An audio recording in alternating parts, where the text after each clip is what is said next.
4 মাস পার হলেও এখনও উদ্ধার হয়নি পুলিশ সহ আইনশৃঙ্খলা রক্ষাকারী বাহিনীর লুট হওয়া অস্ত্র ও গোলাবারুদ। আর এসব অস্ত্র দিয়েই চলছে হত্যাসহ বিভিন্ন গুরুতর অপরাধ। পুলিশ বলছে লুট হওয়া অস্ত্র ও গোলাবারুদের 40% এখনও উদ্ধার করা সম্ভব হয়নি।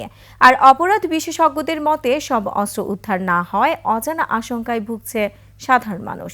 দর্শক, দীপু শিকদারের রিপোর্টে থাকছে বিস্তারিত। আর ক্যামেরায় ছিলেন মামুন মোল্লা। চট্টগ্রামে ছিনতাইকারী ধরতে অভিযানে গিয়ে দুটি রিভলভার ও 16 রাউন্ড গুলি উদ্ধার করে পুলিশ 25 ডিসেম্বর। উদ্ধারের পর জানা যায় ওই অস্ত্র 5ই আগস্ট হাসিনা সরকার পতন ঘিরে চট্টগ্রামের পাহাড়তলী থানা থেকে লুট হওয়া। 5ই আগস্ট অস্ত্র লুটপাট হয়, তখন এই লুটপাটকে হইতে পারে। এর আগে গত 30 নভেম্বর ঢাকা মাওয়া এক্সপ্রেসওয়েতে মেলে শাহিদা নামে এক তরুণীর মরদেহ। পরে পুলিশ জানায় রাজধানীর ওয়ারী থানা থেকে লুট করা অস্ত্র দিয়ে তার প্রেমিক তাকে হত্যা করে। পরে তার প্রেমিক তন্ময়কে অস্ত্রসহ গ্রেফতার করা হয়। চলতি বছর 5ই আগস্ট হাসিনা সরকারের পতনের দিন এবং পরের কয়েকদিন দেশের থানা ফাঁড়িতে আক্রমণ হয়। এসব স্থাপনায় আগুন দেওয়ার পাশাপাশি পুলিশের অস্ত্র ও গোলাবারুদ লুট হয়ে যায়। দেশের বিভিন্ন থানা থেকে লুট করা ওইসব আগ্নেয়াস্ত্র নিয়ে কেউ কেউ ভিডিও করেন, ছবিও তোলেন। পরিস্থিতি স্বাভাবিক হতে শুরু করলে অভিযানে নেমে লুট হওয়া অস্ত্র উদ্ধার করে যৌথ বাহিনী।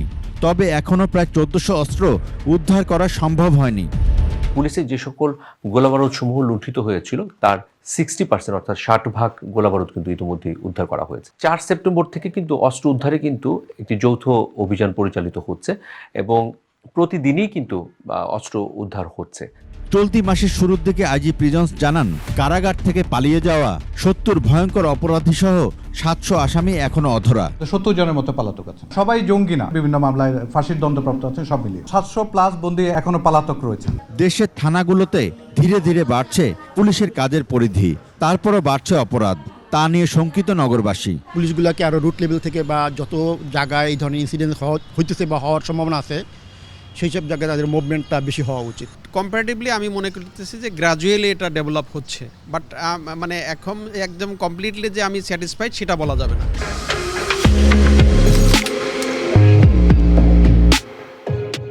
সরকারি এক পরিসংখ্যানে দেখা যায় চলতি বছরের সেপ্টেম্বর থেকে নভেম্বর 3 মাসে হত্যার ঘটনায় মামলা হয়েছে 1319টি, যা গত বছরের ওই 3 মাসের তুলনায় প্রায় দ্বিগুণ।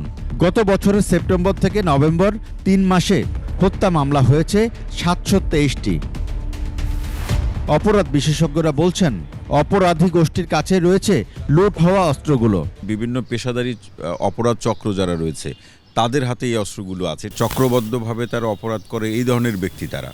এখন এই ধরনের ব্যক্তিদের হাতে অস্ত্র থাকা মানে হলে এটি তো সাধারণ মানুষের বিরুদ্ধে ব্যবহার হবে। গুপ্ত হত্যা হচ্ছে, সেখানে এই ধরনের অস্ত্র ব্যবহৃত হচ্ছে কিনা সেটিও কিন্তু খতিয়ে দেখা প্রয়োজন। আইন শৃঙ্খলা রক্ষাকারী বাহিনীর অস্ত্র উদ্ধারে আরও সক্রিয় হওয়া উচিত বলে মনে করেন পুলিশের এই সাবেক কর্মকর্তা।